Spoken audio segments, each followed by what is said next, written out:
네, 안녕하세요.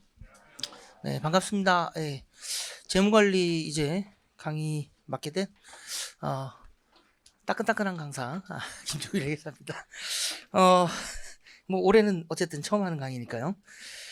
이 기본 이제 재무관리 처음 시작하실 텐데 뭐 여러 가지 악명은 많이 들어보셨으리라 생각합니다. 일단 세법 공부하면서 어떠셨어요?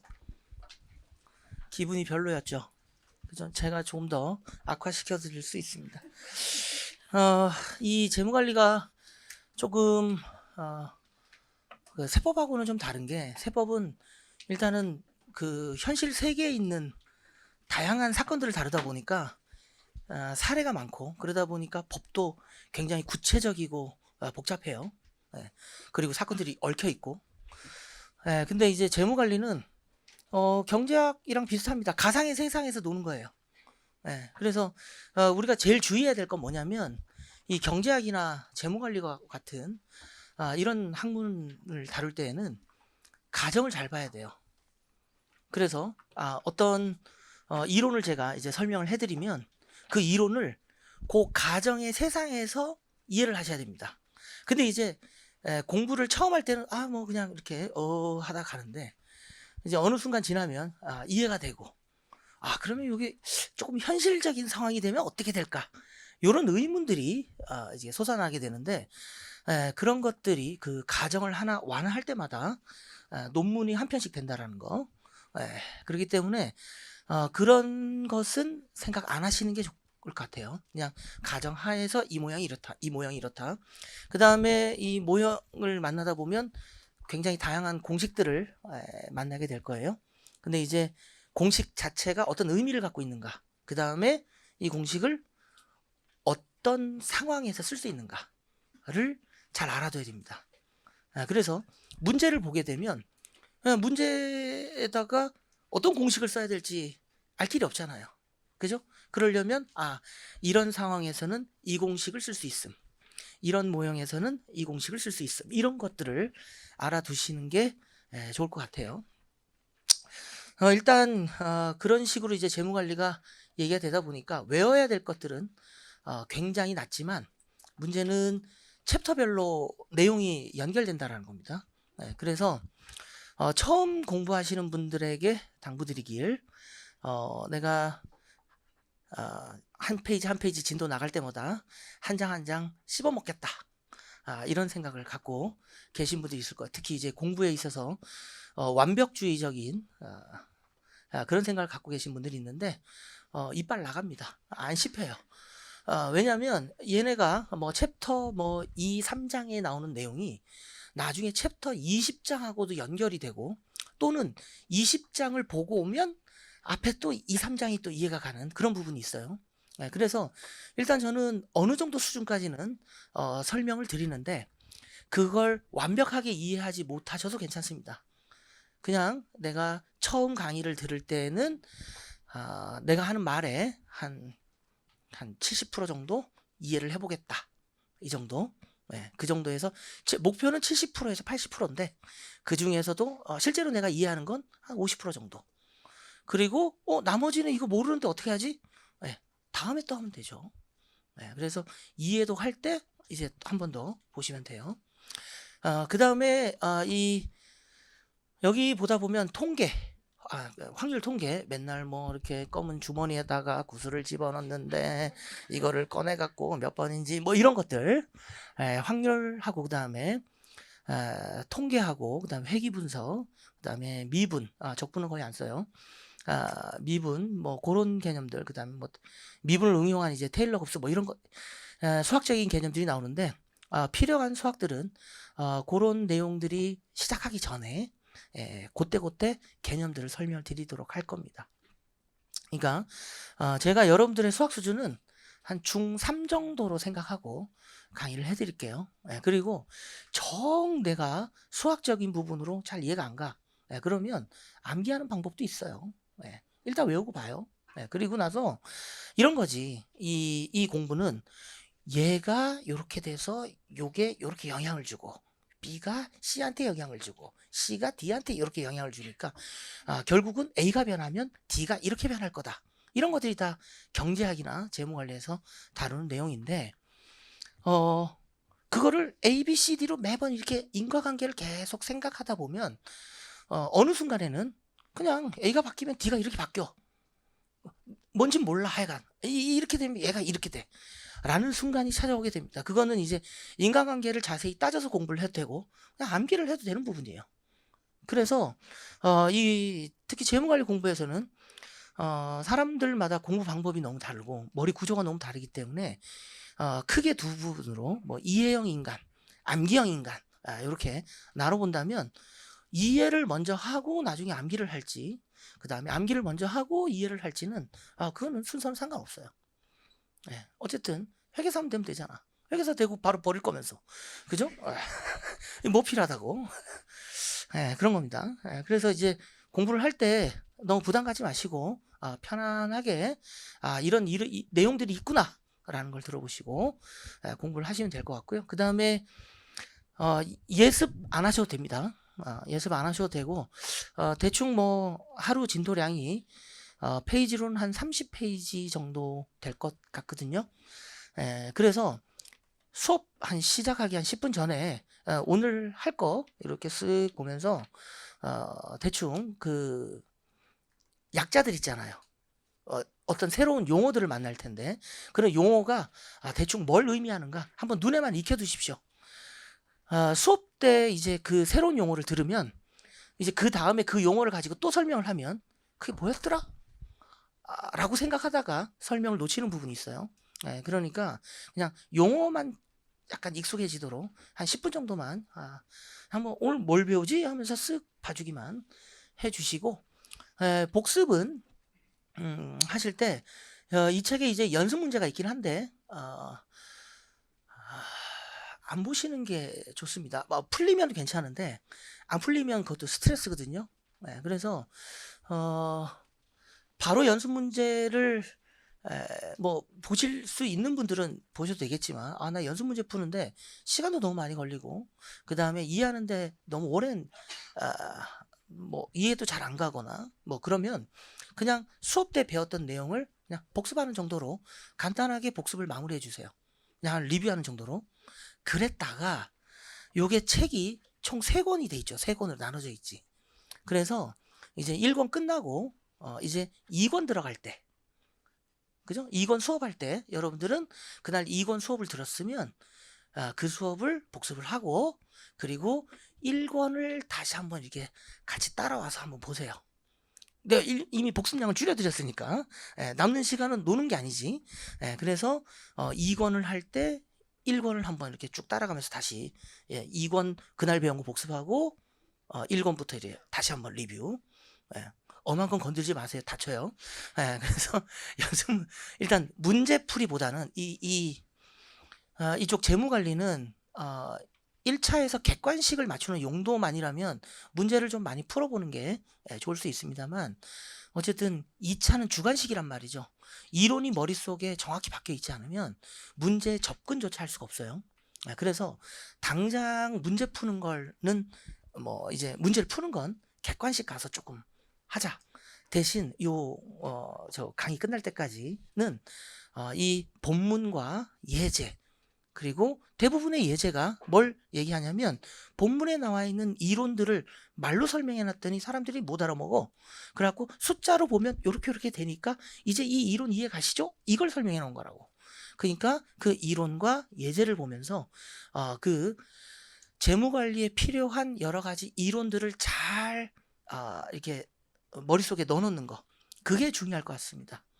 그래서 그런 식으로 먼저 내용을 학습한 다음에 어느 정도 내용이 자리 잡고 나서야 이제 문제에 접근해 볼 수 있다 라는 거예요. 바로 문제 보면 힘듭니다. 왜냐하면 이게 어떤 한 문제에서 특히나 이 재무관리는 문제를 만들 때 어느 한 부분만 내기가 되게 힘들어요. 어느 한 부분만 내기가 되게 힘드니까 그 여러 내용들이 섞여 있는 경우가 있고 그러다 보면 앞뒤 내용이 약간씩 연결돼서 한 문제를 풀어야 되는 상황이 되기 때문에 처음 공부하는 사람들에게 문제풀이는 별로 이렇게 좋은 방법이 아닌 것 같아요.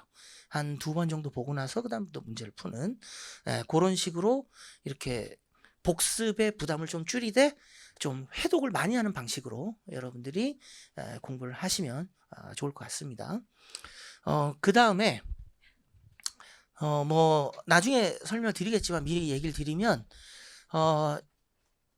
과거에는 심화 종합반이 있죠. 심화 과정이 있는데 거기서 이제 재무관리 연습 이제 2차 교재를 가지고 강의를 했어요.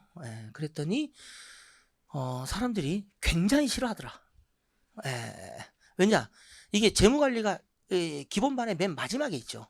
이 재무관리 이제 1차를 이제 재무관리 이제 기본서를 공부를 하고 이제 이게 기어다니다가 두 발로 서갖고 아장아장 걷는 애한테 뛰어 뭐 이거거든. 한번 달려보세요 뭐 이런 거기 때문에 도저히 안 되겠더라. 그래서 올해는 이제 심화 교재를 따로 썼고요. 이제 조금 있으면 나올 거고 심화 교재 컨셉은 요만한 책이 하나 더 나올 겁니다. 그래서 이론적인 내용이 있는 게 아니라 그냥 그 2차 문제하고 그 다음에 이 기본서에는 없지만 연습서에 있는 조금 더 어려운 내용이 있어요. 처음부터 그걸 넣으면은 사람들이 막 사라지기 때문에 그래서 그런 연습서에 있는 조금 어려운 이론들 추가되는 이론들을 추가하고 그 다음에 2차 문제들 조금 한번 확인하면서 대신에 이론에 대한 부분에 대한 이론 부분 설명은 기본서를 빠르게 한번 볼 겁니다. 그래서 심화에서는 기본서를 빠르게 한번 이론 다시 한번 싹 정리하고 약간 더 추가되는 2차 문제하고 문제를 풀어보면서 이론들을 한번 정리해보자. 그런 식으로 조금 바꿔서 부담을 그게 줄이려고 하는 거니까 아무래도 보던 책 한 번 더 보는 게 나을 수도 있을 것 같아요. 그렇게 됐고 그 다음에 이제 여기 그 머릿말에 보시면 이제 본격적으로 책에 들어가서 머릿말에 보면 끝에 1, 2, 3, 4번인데 4번에 보면 이게 가끔 가다가 내용이 이렇게 중급 딱지가 붙은 게 있고 고급 뭐 도전 뭐 이렇게 있는데 일단 중급이라고 붙은 건 1차 시험에 출제되면 조금 까다로운 상황. 이 정도의 내용이고요. 고급은 2차에 나오면 조금 까다로운 상황. 그런 내용들. 도전은 여러분들 말고 난 이렇게 재무관리를 열심히 공부했어 뭐 이런 것들을 한번 자랑하는 시간. 여러분들은 도전하실 필요가 없고 그냥 나에 대한 도전인 겁니다. 그래서 여러분들은 이제 그 도전의 일부는 이론적인 부분이 있을 수도 있어서 뭐 잠깐 언급하는 경우는 있겠지만 도전은 거의 안 볼 거고 고급의 일부 정도까지 소개를 드릴 거예요. 그래서 이 기본 강의를 들으면 어디까지 커버가 되느냐 라는 건데 2차 시험에 한 40에서 50점 정도가 커버가 될 거고 그 다음에 추가적인 부분들이 여기에는 빠진 연습서에 있는 내용들이 있는데 수험생들은 간혹 그런 얘기를 해요. 1차 재무관리와 2차 재무관리는 다른 과목이다 라고 얘기를 합니다. 그만큼 1차와 2차의 난이도의 갭이 굉장히 커요. 난이도가 엄청나게 다릅니다. 그래서 여기서도 들어가지 않은 더 다른 2차에 나오는 좀 더 복잡한 부분들이 있으니까 일단 처음부터 그런 건 다 할 필요는 없고 일단 여기서는 큰 줄기들 잘 잡아두시는 게 좋을 것 같아요. 그 다음에 이제 요약 목차 나오는데요. 이게 파트가 크게 5개고 책은 이제 뭐 파트 1, 2, 파트 3, 그 다음에 파트 4, 5 이렇게 세 권으로 나눠져 있는데 1차 시험의 출제 비중은 파트 1, 2, 그 다음에 파트 3, 파트 4, 5 이렇게 책 3권으로 나눈 이유가 출제 비중이 한 3분의 1 정도씩 됐어요. 그게 16문제 기준으로.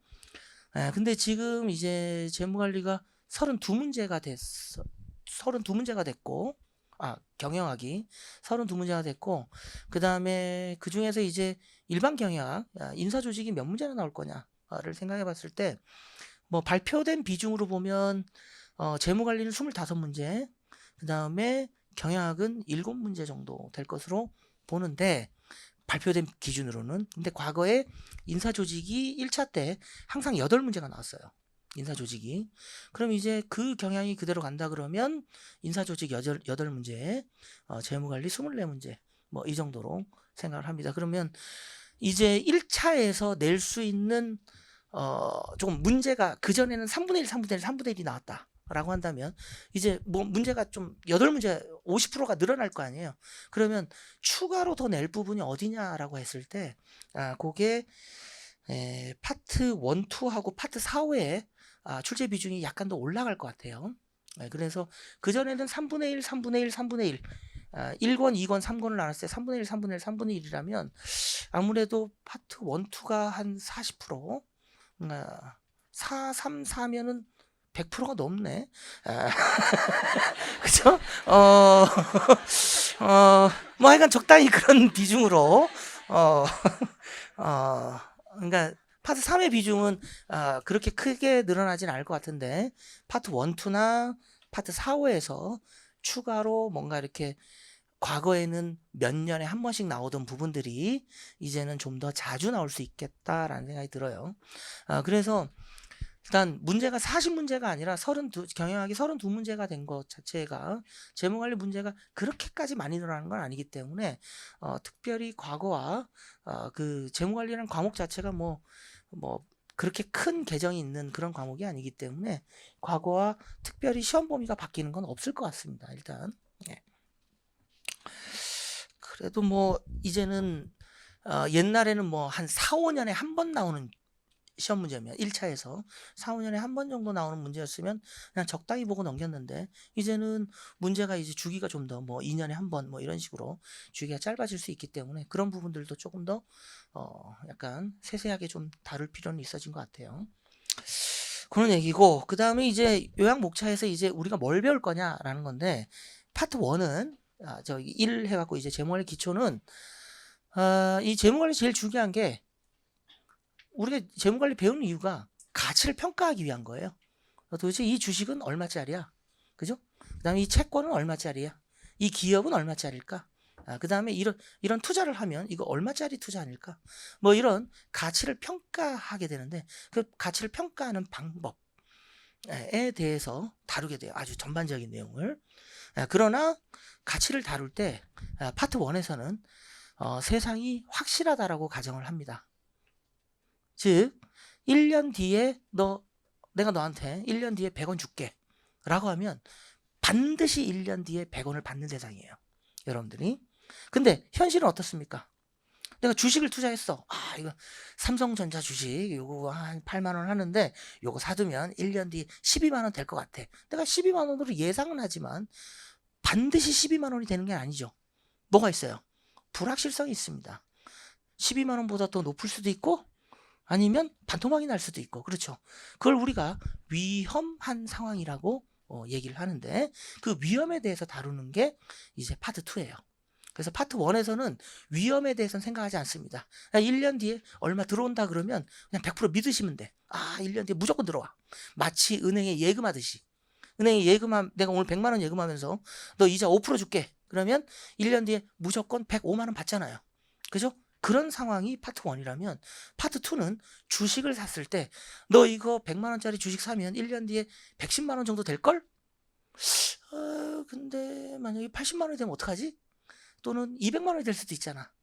그런 상황을 다뤄서 가치를 평가하는 것이 이제 파트 2가 됩니다. 그래서 이제 위험에 대해서 좀 다룰 거고 그리고 나서 이제 위험한 세상은 확실하지는 않고 위험한 게 일반적이죠. 미래는 불확실하니까 이제 그런 불확실한 미래를 고려해서 이제 드디어 기업에 대한 가치를 평가해보자 라는 게 파트 3이에요. 파트 3. 그리고 나서 이제 여기까지 기업 가치 평가를 하고 나면 뚝 끊어놓고 갑자기 파트 4에 넘어가게 되면 파생상품이라는 걸 다루게 됩니다. 이게 최근에 나오는 그 회계사 2차 문제들을 보면 도대체 이게 회계사를 뽑는 시험인지 펀드 매니저를 뽑는 시험인지 알 수 없을 정도로 뭐 펀드 관리 시 주의할 사항 뭐 이런 것들을 질문을 하고 있어요. 그런 것들이 다 이 파트 4하고 관련이 있는 건데 아무래도 최근에 여러 가지 그 새로운 금융 상품들이 다 이런 파생 상품들이 다 녹아져 있는 상태라 그런 것들을 이제 구조를 이해하고 그런 거에 대한 적정한 가치를 평가하는 그런 것들을 이제 다루게 되는데 미리 얘기를 드리자면 챕터 16 있죠. 챕터 16은 파생 상품의 기초라고 돼 있는데 그냥 이거는 제가 특별히 예습을 요구하지 않았죠. 그러나 챕터 15가 끝나면 16은 혼자 읽으세요. 미리. 이건 예습하셔야 됩니다. 여기서는 그 어떤 예제도 없고 그냥 콜옵션이 뭔지 선물이 뭔지 이런 것들을 소개하는 챕터예요. 이거를 소개를 안 하고 바로 옵션 선물을 나갔더니 사람들이 얘가 뭔지 이게 우리가 주식하면 뭡니까? 내가 오늘 주식을 사면 돈이 나가겠지. 그러면 갖고 있으면 어떻게 돼? 배당을 받겠지. 그죠? 나중에 팔면 그때 가격에 팔겠죠. 뭐 이런 게 이렇게 추상적으로 떠오르긴 하는데 그래서 콜옵션을 계약하면 어떻게 되죠? 모르죠. 갖고 있다가 나중에 팔면 어떻게 될까? 어떤 상황에서 돈이 될까? 이런 걸 전혀 모르지 않습니까? 그래서 그런 것들을 이제 소개하는 챕터가 챕터 16이고 이거를 강의는 하긴 해요. 강의를 하는데 그래도 읽고 오라는 게 이걸 강의를 하고 나서 이제 17장으로 넘어가면 나는 이제 판상품 소개했으니까 이제 가치를 한번 본격적으로 평가해 봅시다 이렇게 되는 거야. 근데 난 아직 용어도 헷갈려. 그런 상황에서 17장을 보면 어려워져요. 그러니까 용어라든가 그다음에 좀 약간 새로운 파생 상품에 대해서 친숙해진 다음에 17, 18장으로 넘어가는 게 여러분들이 이해에 도움이 되기 때문에 16장은 예습을 좀 하시는 게 좋을 것 같고요. 그리고 제가 이제 그 고급 회계를 위한 파생 특강도 요 챕터 16장의 내용을 고급 회계에 약간 맞게 수정을 해서 설명을 드리는 강의가 됩니다. 그래서 이제 고급 회계 보면 파생 상품 회계 처리가 나오게 되는데 이게 제 책의 챕터를 보면 뒤쪽에 있죠. 그러다 보니까 고급 회계에서 파생 상품 회계를 다룰 시점에는 우린 거기까지 진도가 못 나가요. 그래서 여러분들은 파생 상품이라는 걸 모르고 파생 상품 회계 처리를 배워야 돼. 뭔지도 모르는데. 그러니까 이게 어떤 일인지를 확인해야 그걸 회계 처리를 하는데 뭔 일이 생긴지도 모르고 회계 처리를 하라고 하니까 모르는 거죠.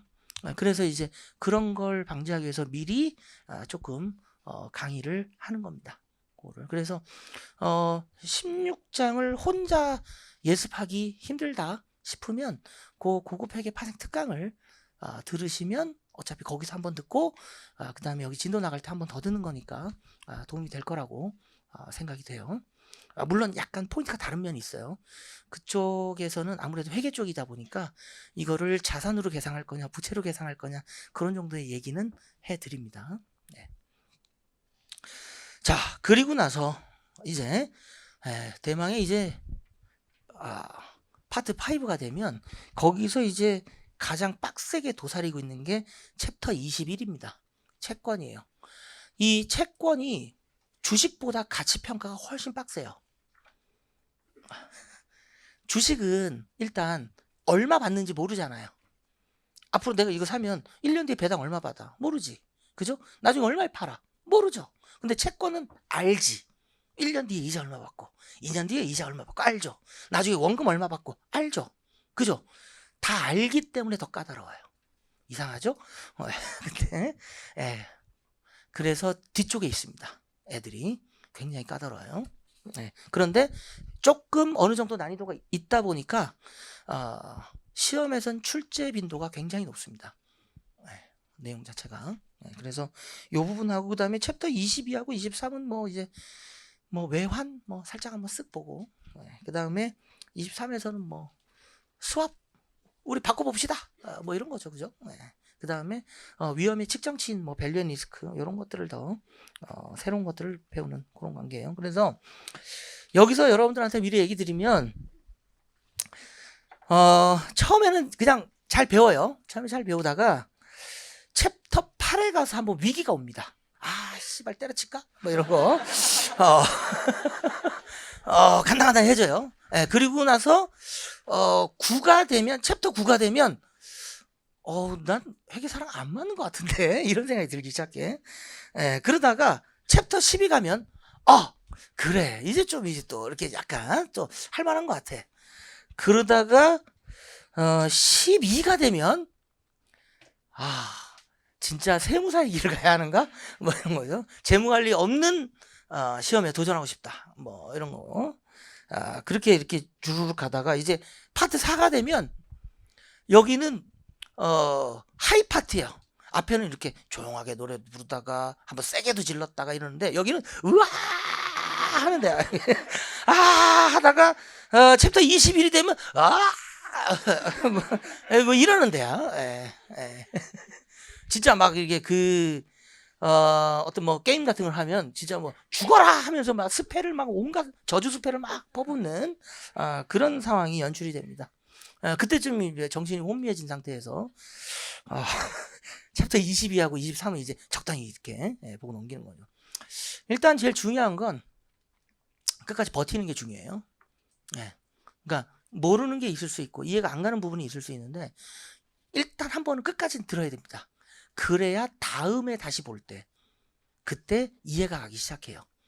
사람들이 이제 나 파트 3까지 듣고 파트 3 도저히 안 될 것 같아. 제꼈어. 그럼 다음에 이제 또 어쨌든 이놈의 회계사가 되려면 재무관리는 해야 되고 재무관리 하려고 그러면 파트 4는 봐야 될 거 아니야. 그때 보면 또 몰라. 그러면 처음 상황이랑 똑같아요. 그런데 그거를 한 번 더 하다 보면 괜찮아지는 거지. 그죠? 그런 게 있어요. 원래 우리 고등학교 때도 공부할 때 앞부분이 제일 새까맣잖아요. 뒤는 이제 헐렁해지고 앞에가 제일 새까만데 그렇다고 해서 어려운 걸 갖다가 앞에다 넣어놓으면 사람들이 바로 포기하게 되니까 이렇게 할 겁니다. 그래서 일단 제가 기본 강의를 할 때 제일 중점으로 두는 건 앞뒤가 연결되는 게 있어도 그래도 그런 부분을 약간 배제한 채 이렇게 하나씩 차근차근 배우는 형태로 나가려고 노력하고 있다. 과목은 그런 새끼가 아닌데 제가 한번 그렇게 만들어 보려고 노력하고 있다. 뭐 이런 얘기입니다. 자, 본격적으로 이제 챕터 1으로 가보죠.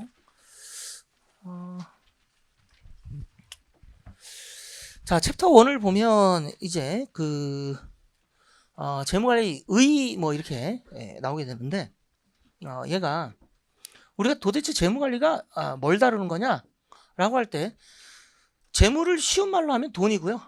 돈 관리예요. 그죠? 돈을 어떻게 잘 관리할 거냐라는 건데 우리가 그 기업에 있어서 기업의 재무 담당자를 한번 생각해 보면 돼요. 기업의 재무 담당자가 어떤 돈 관리에 신경을 써야 될까라는 겁니다. 그래서 그거를 할 때는 자금을 어떻게 조달할지, 그 다음에 그렇게 조달된 돈을 어디다 쓸지, 그죠? 그래서 자금을 조달할 때는 어떻게 하는 게 좋아요? 아니 뭐 내가 돈을 빌린다 그래도 이자를 6% 달라는 놈이 있고 이자를 5% 달라는 놈이 있으면 당연히 더 싼 비용으로 돈을 조달하는 게 좋겠죠. 그죠? 싸게 조달하고 그 다음에 그렇게 조달된 돈을 투자할 때는 어떻게 해야 되겠어? 더 수익률이 높은 곳에다 투자를 해야 되겠죠. 10% 수익보다는 20% 수익을 주는 데다가 투자를 하는 게 더 좋겠다. 그럼 이제 판단을 해야 될 거 아니야. 이 투자는 몇 프로 수익을 줄 거냐. 그런 걸 계산을 해야 우리가 이것보다는 얘가 더 낫겠네. 이렇게 의사결정을 할 수 있겠죠. 그죠? 그런 것들에 도움이 되라고 만든 학문인데 사람을 괴롭힙니다. 자, 우리가 결국 돈을 관리하는 거니까 자금의 이제 순환 과정에 대해서 봐야 되는데 여러분들은 그 하단에 그림 1번이 나와요.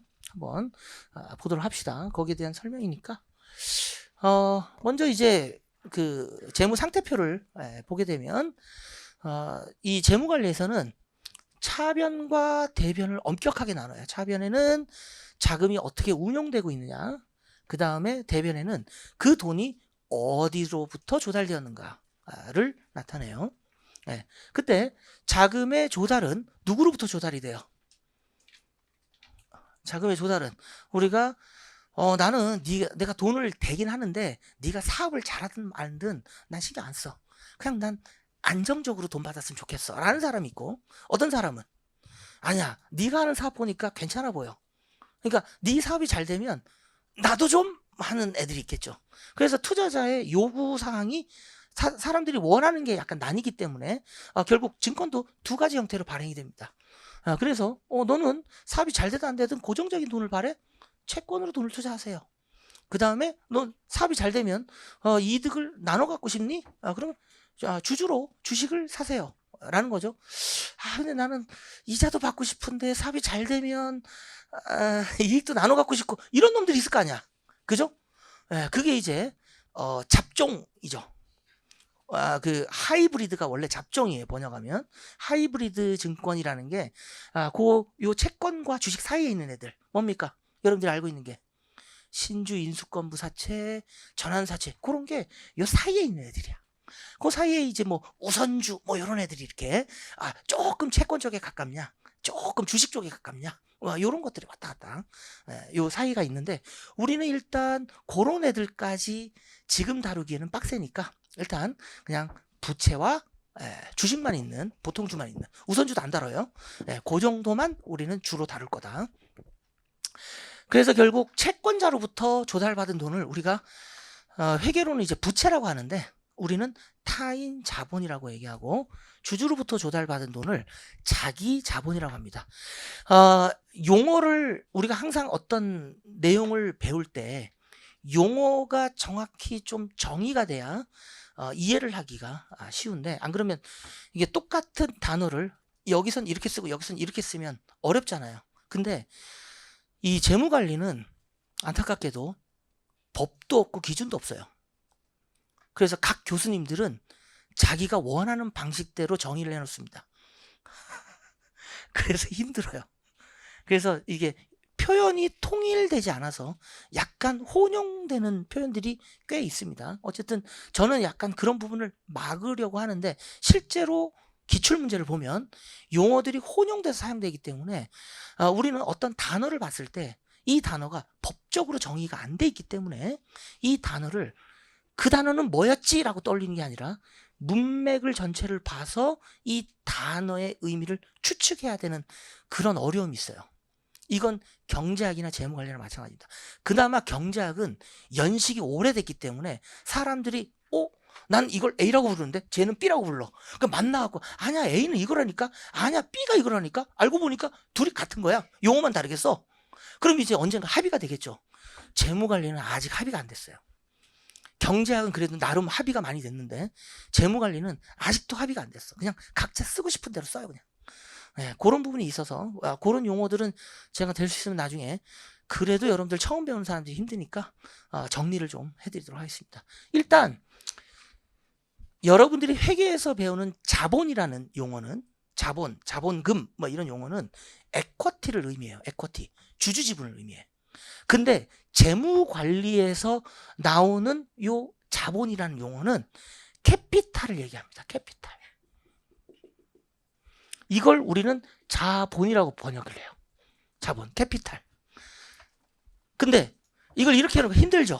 그죠? 그냥 자금이라고 생각하면 돼. 자금, 돈, 캐피탈. 이걸 캐피탈이라는 용어가 나오면 이걸 대부분 재무관리 체계에서 자본이라고 번역하는데, 그때 여러분들은 에쿼티를 떠올리시면 안 돼요.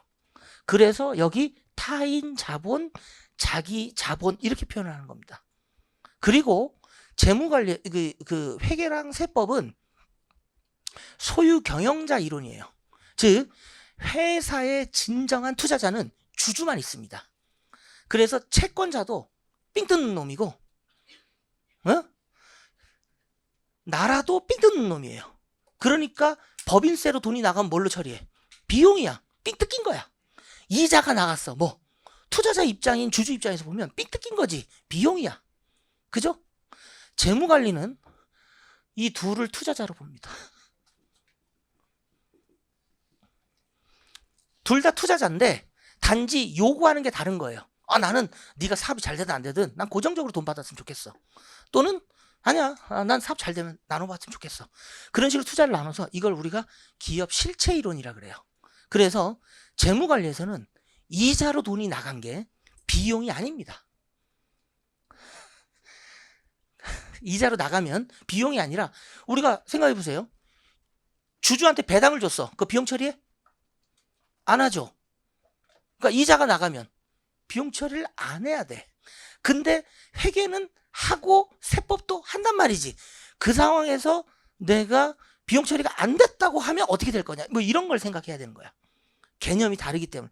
거기서부터 재무관리가 어려워지기 시작해요. 네? 그래서 재무관리는 이자라는 게 이윤의 배분입니다. 즉 배당과 같이 이자가 나간 거지 이게 비용으로 보질 않아요. 근데 그런 것들은 이제 나중에 파트 3 하면서 이제 좀 더 자세하게 다룰 예정이에요. 네. 어쨌든 투자자는 채권자와 주주다. 자, 이렇게 자금이 조달됐어요. 조달된 자금을 갖고 뭘 합니까? 이걸 갖고 사업을 위한 자산에 돈을 투자를 하겠죠. 그걸 우리가 영업 자산이라고 얘기합니다. 오퍼레이팅 에셋이라고 해서 얘를 오퍼레이팅 에셋 이렇게 쓰기도 하는데 그냥 영업 자산이라고 할게요. 물론 쓸데없는 데다 돈 투자하는 데도 있죠. 갑자기 이렇게 돈 조달받아가지고 비트코인을 산다든가 그런 것들은 우리가 비영업 자산이라고 하는데 그런 건 나중에 파트 3에서 살짝 다룰 거예요. 일단 우리는 사업을 위해서 모든 돈을 투자한다 라고 보도록 합니다. 그렇게 사업에 투자된 돈은요, 이게 단기적으로 돈이 투자가 됐다는 건 오늘 돈이 나갔다라는 거죠. 근데 이게 금방 돈으로 회수가 되는 게 있고 좀 오랫동안 시간이 지나야 회수가 되는 게 있어요. 그걸 이제 우리가 구분할 때 이 단기 자금을 단기로 투자된 돈, 그래서 단기에 회수가 되는 돈을 우리는 순운전 자본이라고 얘기를 하고, 그 다음에 장기로 투자된 돈을 고정자산, 픽스드 에셋이라고 합니다. 그냥 여러분들은 비유동 자산이라고 회계에서 알고 있지만 여기서는 영업에 투자된, 영업 활동을 위해 투자된 그 장기적으로 투자된 돈을 고정자산이라고 우리는 표현을 해요. 재무관리에서. 자, 이렇게 뭐 돈이 들어갔어. 돈이 들어가면 이걸 갖고 뭘 합니까? 이제 이걸 막 굴려가지고 사업을 해갖고 돈을 벌 거 아니에요. 그죠? 그렇게 해서 사업을 해서 버는 돈을 우리는 영업 현금 흐름이라고 얘기를 해요. 그래서 사업을 해갖고 돈을 벌었다. 그게 영업 활동을 통해서 번 돈. 이게 영업 현금 흐름인데 이게 또 회계에 영업 활동으로 인한 현금이라는 게 또 있죠. 그죠? 그거랑 또 달라요. 그냥 이게 사업을 해서 버는 돈입니다. 그쪽은 이제 영업 활동과 관련된 돈이라고 돼 있죠. 그게 약간 다른데 그것도 나중에 설명드릴게요. 일단 사업을 해서 돈을 벌었어요. 근데 사업에서 번 돈을 갖다가 그대로 채권자하고 주주는 여기다 이 회사에다 돈을 왜 투자했어요? 뭔가 나중에 수익을 바라고 투자한 거 아니야. 그지? 그럼 이제 그 내가 투자한 돈으로 돈을 벌었어. 그럼 이걸 가지고 얘네들한테 수익으로 나눠줘야 되겠죠. 나눠주면 안 돼요. 왜? 얘네들이 유지와 성장을 위해서 일부 투자를 해줘야 될 부분이 있습니다. 유지와 성장을 위해서 돈을 투자를 해야 될 금액이 있어요. 이 정도 어느 정도를 다시 투자해주지 않으면 이 회사는 기존 사업 자체가 유지도 안 되고 나중에 성장할 수도 없어요. 쉽게 생각해봐. 여러분들이 지금 회계상으로 보면 지금 투자자가 엄빠가 투자자인 영업자산에도 못 끼는 건설 중인 자산이에요. 아직 건설이 완공이 안 됐어. 이제 마지막 이제 삽질을 하고 있는데 이제 완공이 돼서 여러분들이 회계사가 돼서 이제 훌륭한 영업자산이 됐어요. 그러면 이제 투자에 대한 수익이 발생하기 시작하죠. 여러분들이 이제 뭐 연봉을 5천을 벌어. 그러면 드디어 영업자산이 돈을 5천씩 벌어. 그거를 애가 5천 벌었다고 드디어 이제 돈을 벌었다. 그 5천을 투자자들이 다 땡겨가면 어떻게 돼? 굶어 죽어요. 우리가 일하러 갈 때 걸어 다녀? 밥은 먹어야 될 거 아니야. 그죠? 그게 유지를 위한 투자예요. 그게 1년에 1,000만 원이 든다 치자. 그럼 어때? 그러면 5천만 원 벌어서 1,000만 원은 먹고 살게 줘야 될 거 아니야. 안 그러면 얘가 죽는다니까. 예, 싫음 하면서 죽어. 그래서 5천 중에 5천을 다 땡겨갈 수는 없고 4천 원 땡겨가면 어때? 그냥 요 상태는 유지하는 거죠. 그죠? 예, 근데 이제 얘가 요렇게만 하면 계속 5천만 버는 애야. 앞으로 6천도 벌고 7천도 벌고 연봉을 뭐 1억 10억까지 벌라 그러면 뭘 해야 되겠어? 뭔가 자기 개발을 해야 될 거 아니야. 학원도 다니고 뭐도 하고. 그러려면은 성장을 위해서 돈을 또 써야 돼. 아, 그래, 내가 너 유지하는데 1,000만 원, 그 다음에 앞으로 돈 더 벌라고 500 더 빼줄 테니까 3,500은 남겨두고 1,500은 네가 다시 투자해. 요런 상황이 되는 거죠. 그렇게 해서 이제 유지와 성장을 위한 투자를 제외한 나머지 돈을, 이걸 우리가 진짜 남는 돈이라고 해서 잉여 현금 흐름이라고 합니다. 이게 프리 캐시플로라고 해서 한때 자유 현금 흐름이라고 번역이 될 때가 있었는데, 이제는 잉여 현금 흐름, 남는 돈이다.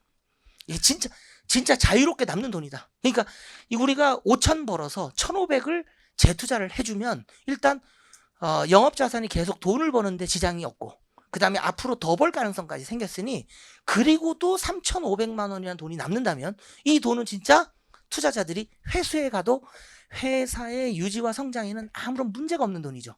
그죠? 그래서 진짜 남는 돈이고, 이 돈이 드디어 투자자들에게 배분이 됩니다. 자, 이때 누가 돈을 먼저 갖고 가요? 채권자와 주주 중에 누가 선순위야?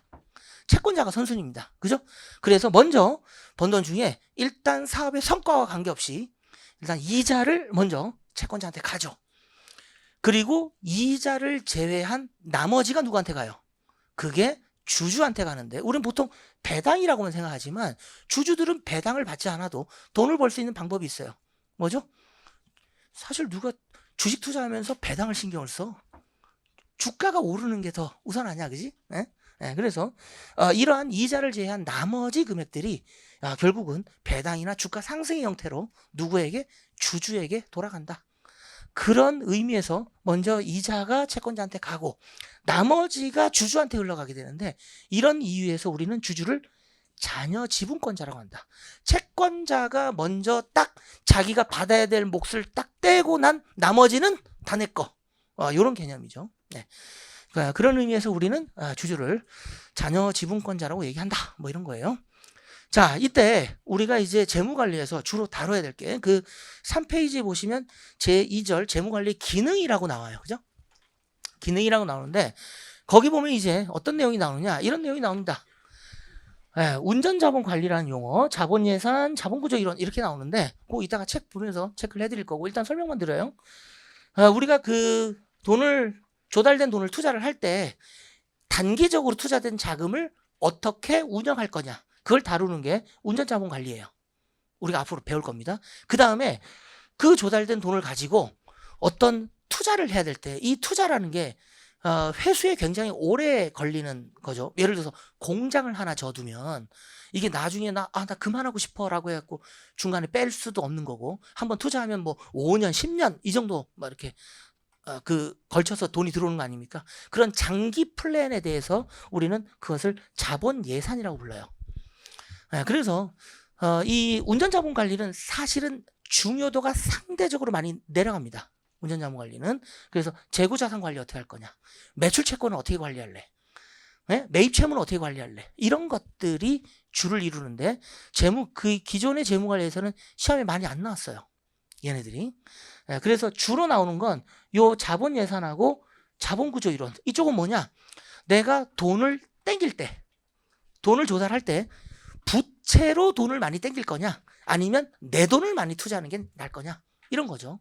그래서 내가 100억이라는 자금이 필요한데 내 돈은 10억 놓고 은행에서 90억 빌릴래, 아니면 내 돈 90억 놓고 은행에서 10억만 빌릴까, 이런 것들이 우리가 자본구조 이론이에요. 여러분들은 어느 게 나을 것 같아? 9대1이 좋아, 1대9가 좋아? 왠지 느낌상은 1대9가 기업이 좀 더 안정적일 것 같죠. 왠지 부채가 너무 많으면 이 회사 조만간에 망할 것 같기도 하고 막 이러지 않습니까? 그죠?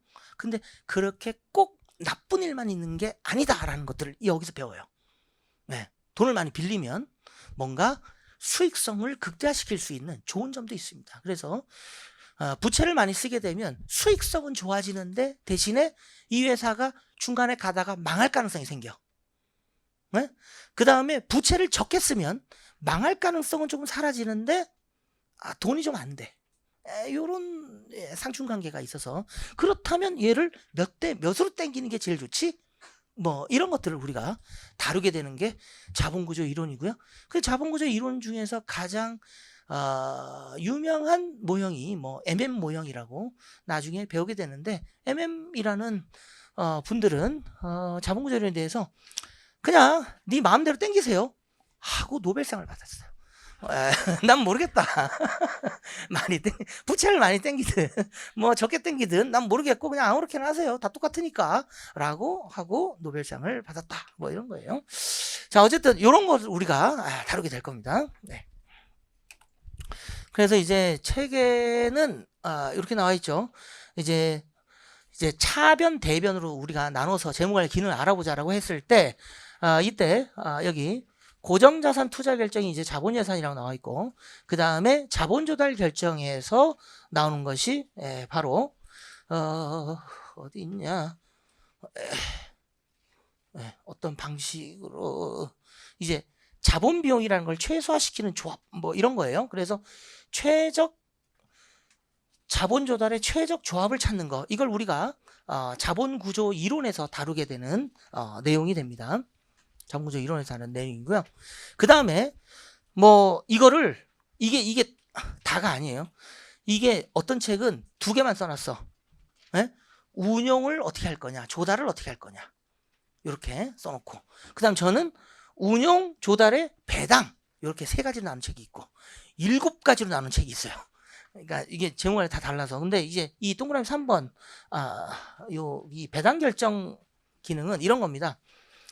우리가 좀 전에 여기 이제 나머지가 있다 그랬죠. 예를 들어서 내가 완전히 남는 돈을 10억을 남겼어. 회사에 10억을 번 거예요. 그래갖고 이자로 1억을 줬어. 그럼 이제 나머지 9억이 남잖아요. 그죠? 9억이 남는데 우리는 이제 뭘 할 수 있습니까? 이 회사에 이제 순이익이 9억이 났어. 그러면 9억을 전부 다 배당을 줄 수도 있겠죠.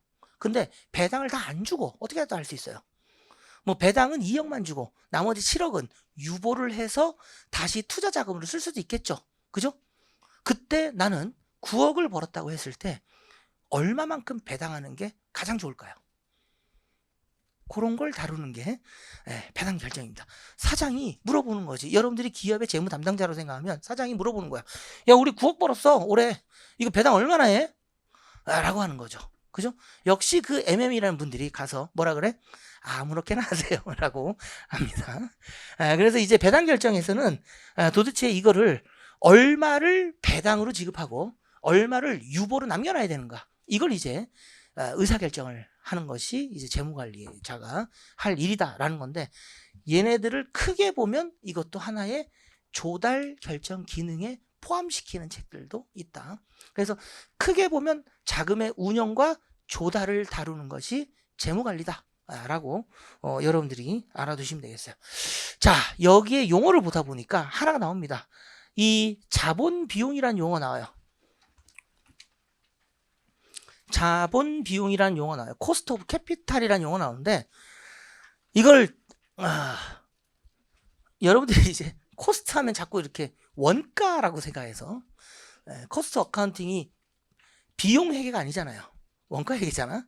그래갖고 이거를 자본 원가라고 번역하는 아주 일부 소수의 책이 있는데 자본 비용입니다. 그리고 우리는 이 자본 비용을 일반적으로 K로 써요. 소음차 K로 씁니다. 그 이제 궁금한 사항이 있는 거예요. 여기 어디를 봐도 어디 K가 있어?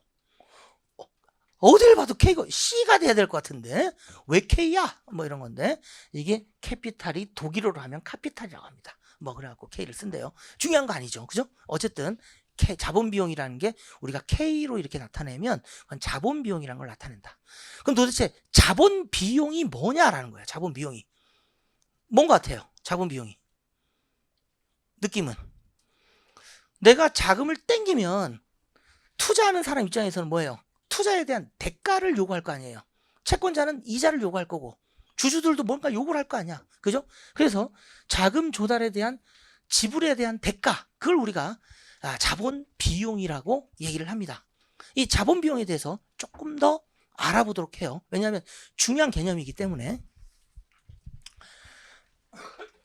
자, 기업이 있고, 어떤 한 기업이 있고 투자자가 있어요. 우리가 투자자가 최초에 기업한테 100을 빌려주고, 그리고 연간 10씩 대가를 받기로 했어요. 그냥 쉽게 생각하면 돈 이자 10% 이자 받기로 하고 돈 빌려준 겁니다. 그죠? 이렇게 투자가 됐어요. 그때 첫 번째, 채권자는 왜 100을 빌려주면서 10원씩 대가를 받기로 요구했을까요? 20원이면 안 될까? 20원이면 더 좋을 것 같은데. 100을 투자하면서 20이면 더 좋을 것 같은데 왜 10을 요구했을까? 라는 거고. 두 번째, 기업은 100을 땡기면서 대가로 10을 주는 것보다 5를 주는 게 더 나아 보이지 않아요? 그죠? 더 조금 주고 싶은데 왜 10을 줬을까? 라는 거예요. 자, 이것이 뭐랑 관계가 있냐면 시장과 관련이 있습니다. 자금 시장과. 자금 시장에는 다수의 기업과 다수의 투자자가 있어요. 걔네들이 이렇게 돈을 기업에다가 공급을 하고 있을 거야. 근데 시장에 가서 봤더니 사람들이 전부 다 10%에 빌려주고 빌려 쓰더라라는 거예요. 이게 시장 이자리입니다. 그러니까 시장에서 형성된 이자리야. 그러니까 누가 가든 여기 시장에만 가면 어떤 기업이 됐든 10% 이자를 받고 돈을 빌려줄 수 있고, 기업도 여기 가면 언제든지 누가 됐는지 모르겠지만 10% 이자를 주기로 하면 돈을 언제든지 땡길 수 있다라는 거예요. 그러면 이제 이 A기업이 얘한테 100원 빌리면서 10원 주는 이유가 있죠. 왜? 얘가 100원 빌려주면서 나 20원 주면 안 돼? 라고 하면 뭐라 그래? 꺼져. 굳이 얘한테 빌릴 필요가 없잖아. 여기 가면 얼마에 빌릴 수 있어? 10%에 빌릴 수 있으니까. 얘한테 빌릴 이유가 없죠. 그래서 나 그러면 너 20원? 나 일로 갈래? 라고 했더니 그래, 나 10원만 줘. 라고 요구했겠죠. 그죠? 또는 투자자는 뭐예요? 기업이 야, 나 이자 5만 주면 안 될까? 라고 했어요. 그럼 어때? 꺼져. 내가 너한테 돈을 투자하느니 여기 가서 딴 기업에다 투자하면 10%는 받는다. 그죠? 그러니까 투자자도 언제든지 10%를 받을 수 있으니까 최소한 10%를 요구할 거고, 기업도 언제든지 10% 땡길 수 있기 때문에 굳이 10% 이상을 줄 이유가 없어요. 그런 이유로 우리는 투자자의 입장에서는 이 10%의 이자율을 투자자의 요구 수익이라고 합니다. 뭐야? 투자하면서 10% 주세요 라는 거잖아요. 그죠? 투자하면서 나 10%는 최소한 받아야 되겠습니다. 그래서 이거를 최소 요구 수익이라고도 얘기를 해요. 최소한 10%는 받아야 되겠다. 하지만 10% 이상 받을 가능성도 없어. 그죠? 왜? 기업도 10% 이상 줄 생각이 없기 때문에. 그러면 기업은 뭡니까? 100이라는 자금을 땡겨 쓰면서 그 대가로 10%씩 대가를 지불해야죠. 이걸 기업의 입장에서 보면 이걸 자본 비용이라고 부릅니다. 그래서 여러분들, 이게 똑같은 거예요. 기업에서는 돈을 땡겼을 때 이자율을 자본 비용이라고 하는데, 그게 결국은 투자자의 요구 수익률이 되며, 이 둘은 어디에서 결정돼? 시장에서 형성된 거예요. 그래서 만약에 이게 투자 자금이 채권으로 투자가 됐으면 어디를 봐야 돼? 채권 시장을 가서 봐야 돼요. 채권 시장에서 지금 이자율이 몇 프로인가? 그거만큼은 받아야 되겠지. 그거 이상은 줄 수가 없어. 이렇게 되는 거고, 만약에 주식으로 돈을 투자했어요. 얼마를 줘야 될까? 주식시장으로 가봐야죠. 그래서 나랑 비슷한 주식이 얼마씩 대가를 주는지, 내가 딴 데 가면 다른 회사 주식 사면 20% 받는데 그럼 너도 20% 내놔. 이렇게 되는 겁니다. 그런 식으로 이렇게 결국 자본 비용은 시장에서 결정되는 것이고, 그것이 투자자의 요구 수익률이 된다라는 거예요. 자, 그래서 이걸 왜 얘기 드리냐? 우리가 관심이 있는 건 기업의 가치를 평가하려면 기업이 몇 %의 자금을 쓰고 있느냐, 이 자본 비용을 알아야 돼요. 그죠? 근데 우리가 파트 2에 가게 되면 전부 다 뭘 보냐면 얘랑 이 둘의 관계를 봐요. 시장의 이자율과 투자자들이 요구하는 수익률만 계속 봐. 그래서 갑자기 입장이 개인의 입장으로 바뀐 것 같아. 도대체 이 이 주식에 투자하려는 사람은 이런 주식을 사면서 몇 %의 수익을 요구할까? 이것만 계속 공부를 하게 된다고. 근데 이걸 공부하는 이유가 뭐예요? 투자자가 몇 %를 요구하는지 그거 확인하려고? 아니에요. 이걸 알아야 기업이 몇 %의 자금을 조달할 수 있는지 확인이 되는 겁니다. 그래서 파트 2에 가게 되면 주식에 투자했을 때 투자자들이 요구하는 수익률을 확인하게 되고, 이걸 갑자기 파트 3에 가서는 결국 이게 자본 비용입니다 라고 얘기하게 돼요. 관계가. 그리고 이러한 요구 수익률이 동떨어져서 몇 %를 요구하는 게 아니라 그게 뭐랑 관계가 있다? 시장과 관계가 있다는 거죠. 네. 그래서 우리는 지금은 파트 1까지는 그냥 이자율이 몇 %예요 하면 그냥 셋 다 똑같은 거예요. 이자율이 몇 %예요 하면은 시장 이자율이고 그게 투자자들 요구하는 수익률이고 이게 자본 비용인데, 파트 2가 되게 되면 이쪽 일단 시장을 확인할 거고요. 그 다음에 이 시장 상황이 이럴 때 사람들이 주식에 투자할 때 몇 %를 요구할지 이걸 확인할 겁니다. 그리고 파트 3에 가면 결국 주주가 요구하는 수익률이니까 이게 기업의 자본 비용, 주식을 발행해서 자금을 조달했을 때 대가로 지불해야 될 비용이 몇 %다. 이걸 계산할 거예요. 그런 식으로 내용이 이제 파트 1, 2, 3이 연결됩니다. 그래서 일단 자본 비용이라는 개념을 잘 알아두셔야 하는 거예요. 자, 그 다음에 이제 재무관리 목표라는 게 개념이 있어요. 도대체 우리는 이거 배워갖고 뭐 하려고? 라는 거잖아요. 그죠? 어디다 쓰려고? 라는 건데, 일단 그거를 이제 우리 앞에서 배운 게 뭐 자본 예산, 고정 자산을 잘 투자하겠다.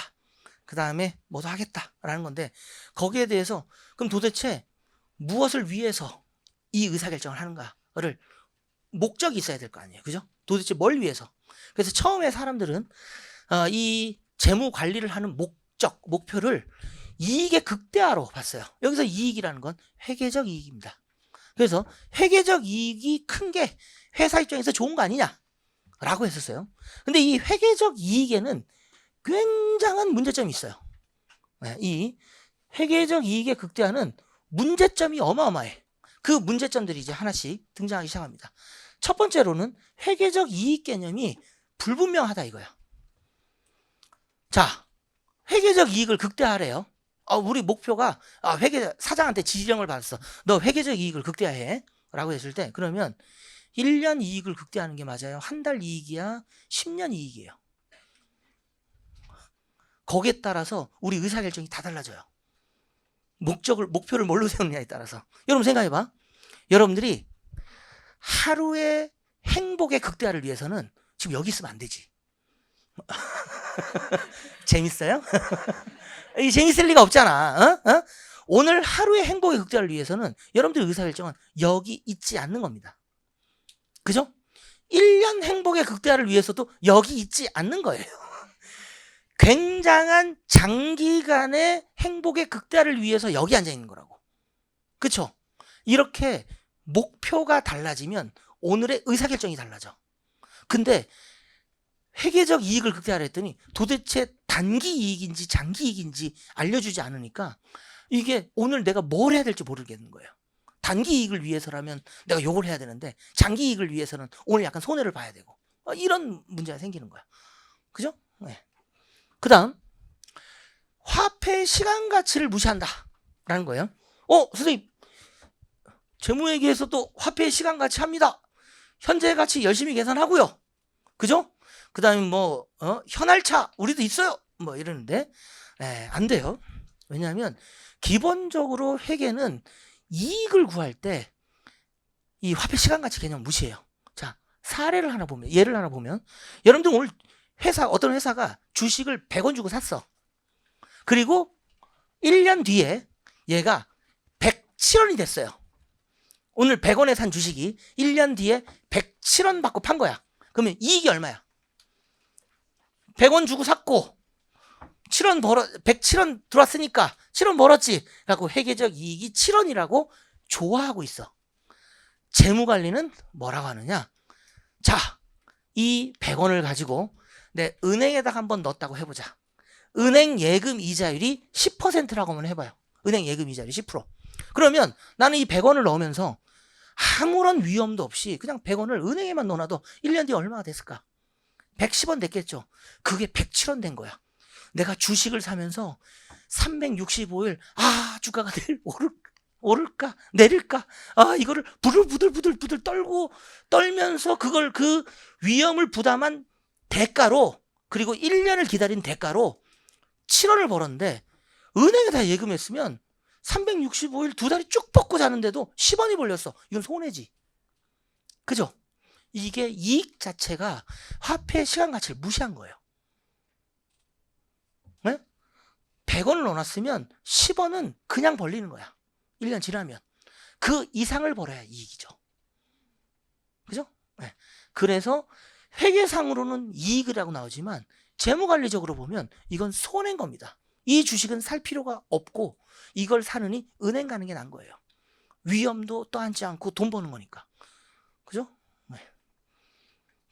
지금도 저는 이제 주식에 좀 노는 게 있는데 맨날 이렇게 부들부들 이러는 거죠. 그죠? 네?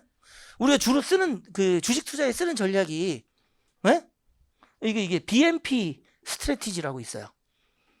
바이 앤 프레이, 기도 메타, 그죠? 그래갖고 일단 사고 기도, 여기 염력으로 주가를 끌어올리는 하면서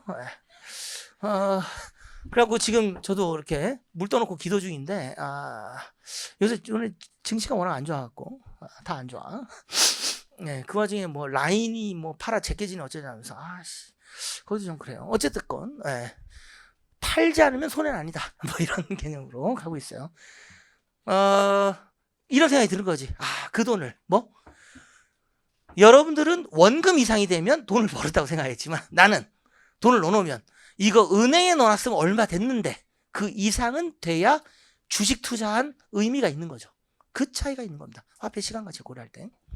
그럼 세 번째는 이제 미래 불확실성을 반영하지 않죠. 회계는 기본적으로 과거에 일어났던 일들을 잘 정리하는 거지 미래에 대한 예상을 추정하는 건 아니다 라는 겁니다. 그죠? 그래서 결국 앞으로 얼마나 많이 벌 것이냐 이런 것들에 대해서 예상을 하기도 어렵고, 또는 회계 자료를 이용해서 예상을 한다고 쳐. 작년에 10억 벌었으니까 내년에는 뭐 한 15억 벌겠지 라고 하지만 예상이지 그 15억이 얼마나 더 커질 수 있고 얼마나 더 작아질 수 있는지 위험에 대해서는 생각 안 하잖아요. 아니 15억이라고 예상했다고 하더라도 그게 20억이 될 수도 있고 0이 될 수도 있고 마이너스가 될 수도 있잖아요. 그죠? 그 쿠팡 같은 경우 그게 계속 적자 뭐 한 8년 정도 계속 1조 정도씩 적자. 그냥 갖다 부어. 구독자는 돈으로 사는 거야. 그러면서 1조씩 갖다 부었단 말이지. 그리고 나서 흑자가 나왔어. 5천억 흑자가 나왔어. 그러니까 이거 이대로 간다. 이게 각도를 이렇게 딱 조정하고 그랬는데 갑자기 이게 다시 또 마이너스로 전환이 됐어요. 이게 다시 이게 쉽지 않네 라고 하면서 이게 뭐 알리나 뭐 이런 애들 때문에 이게 또 이렇게 된 거야. 그러니까 이게 미래의 이익은 쿠팡이 흑자로 전환이 됐다고 했을 때 사람들의 예상은 앞으로도 흑자가 계속 늘어나겠지라고 예상할 수 있지만 그 예상은 언제든지 상황에 따라서 바뀔 수 있는 거예요. 그죠? 커질 수도 있고 작아질 수도 있고. 그런 위험에 대해서는 회계적 이익이 전혀 다루지 않는다. 혹시 뭐 회계 이익, 재무회계 공부하면서 표준 편차가 얼마냐, 분산이 얼마냐 계산해 본 적 없잖아. 그런 거에 대해서 전혀 다루지 않는다라는 겁니다. 그래서 재무관리에서는 이 이익의 극대화가 말이 안 되는 개념이기 때문에 얘는 버리고 우리는 기업 가치의 극대화를 재무관리의 목표로 삼겠다라고 얘기한 거예요. 요 기업 가치 극대화에 대해서는 잠시 쉬었다가 보도록 하겠습니다.